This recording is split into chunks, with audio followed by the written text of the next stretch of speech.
Create a call to action button with a reflection and shadow. A call to action is usually a button or sometimes a form which directs the user to make an action. So a button that says "Join now" is a call to action button. In order to create it, we'll start off with a basic shape. I generally recommend you stay away from the square buttons since they don't look as nice as the slightly rounded ones. So we'll select the rounded rectangle tool and set the radius to 5 pixels. Then we'll draw a decent size button, pretty wide and tall enough that it can hold 2 lines of text. The next steps are very similar for when creating a main menu. We'll go to the FX panel and select a gradient. A predefined one is fine at this point. What I'm looking for is a nuance that will allow me to use white text with great legibility. Having the gradient set, we will set a stroke that's darker than the actual color. Sometimes you can go with the color at the very bottom of the gradient. Usually that works quite well. Then we'll add a bevel and emboss effect, and as usual, we'll only adjust these 2 settings. So, as you can see, nothing too complicated for the moment. Now let's add some text. We'll press T and click once. Something like "Get Started" is pretty common, so we'll go with that. Let's select a nicer font than Arial. Just scroll through and get a nice one. I usually recommend you use a font that has multiple weights. That means it has regular, bold, italic, etc. After you finish looking for a font, let's add a subtle drop shadow to increase its visibility.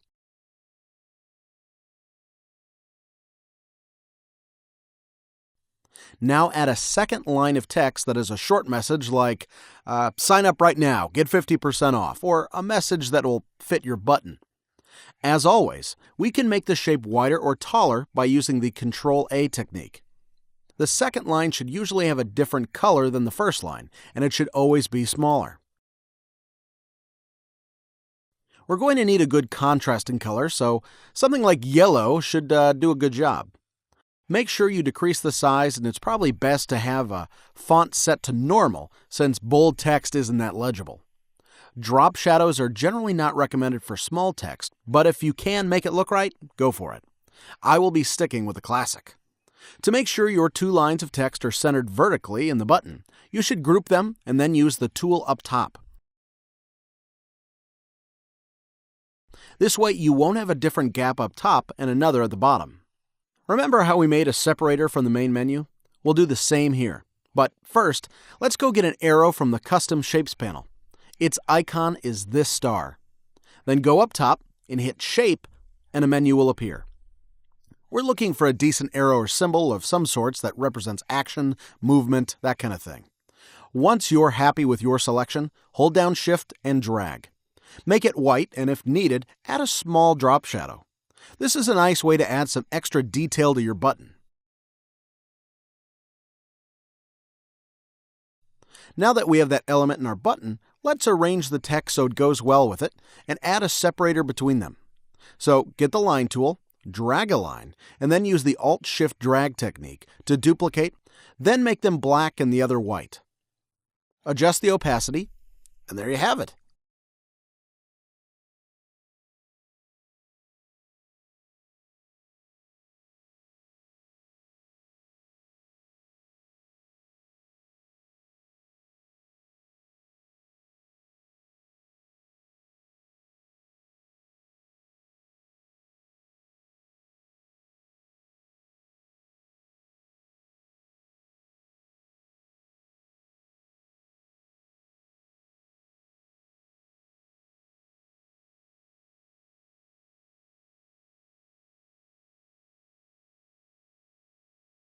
Just in case you want another option, you can make the arrow symbol darker than the button color, then go to the FX panel. Here we will select Inner Shadow, and this is exactly what it sounds like. It will add a shadow on the inside of the shape so it looks like it's pressed in the button. Size and distance should be fairly low in order to make it look good. 1 to 3 pixels is probably enough. So let's consider this our button, but we want to take it to yet another level. Well, of course, we can add a pattern to it, or maybe some subtle noise, but before we do that, though, we'll duplicate it by pressing Ctrl-J, just in case we mess up. It's always good to have a copy. Now hide one of the layers and continue working on the visible one. First step is to convert it to a smart object, and this is because certain effects completely mask others. For example, you can't have both color overlay and gradient, or a gradient and a pattern. You could play with the blending options, but that's not what I want to do right now. So right-click the layer and make it a smart object, and all the effects will be embedded in the layer and you can't change them anymore. What you can do, though, is add more. So let's go to the FX panel, select Pattern, and get one that will look good with a low opacity. The key here is subtlety. You don't want anything crazy that'll stand out too much. The best call to action buttons have fine details that make them stand out. Just in case you don't find anything that works or that you like, you can use the good old filter, noise, 1%, and boom, you're golden. Want even more for your button?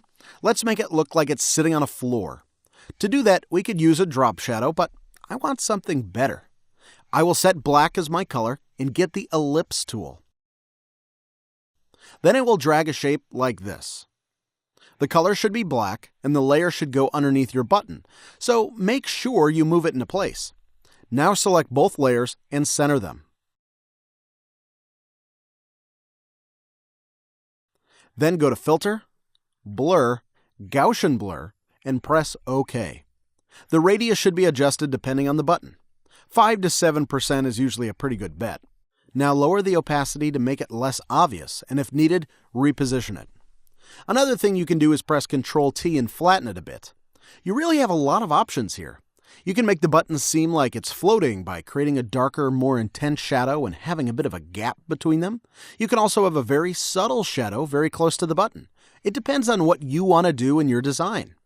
What's important is you understand the principle and how it works. One final thing you could do is create a reflection of the button. To do that, group all the layers into a folder if you haven't done so already. The shadow can be left out. Now duplicate that group with Ctrl-J,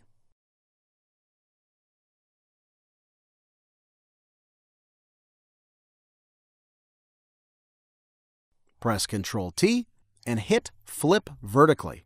Now drag it underneath the button, both on the Layers panel and in the canvas. Now we'll use a button that sits next to the FX panel. That will add a layer mask, and what you need to know about it is how it works. Press it, and a thumbnail will appear in your Layers panel, and if you check the left side, you'll notice your colors have changed to black and white. To make it work, press G and select a gradient. Make sure it's linear from the top panel. It's the first icon. Now drag a bit and release. As you can see, it adds a nice fading effect to the button. Drag a few more times until you get the perfect reflection, and make sure you try different starting points and different lengths. One last thing you can do is to lower the opacity to make it more subtle. And there you have it, a good-looking call to action button with a reflection and a shadow in only a few minutes. Sometimes it might be better to only use a reflection without a shadow or vice versa, but what matters is you understand the principle and create a few of your own.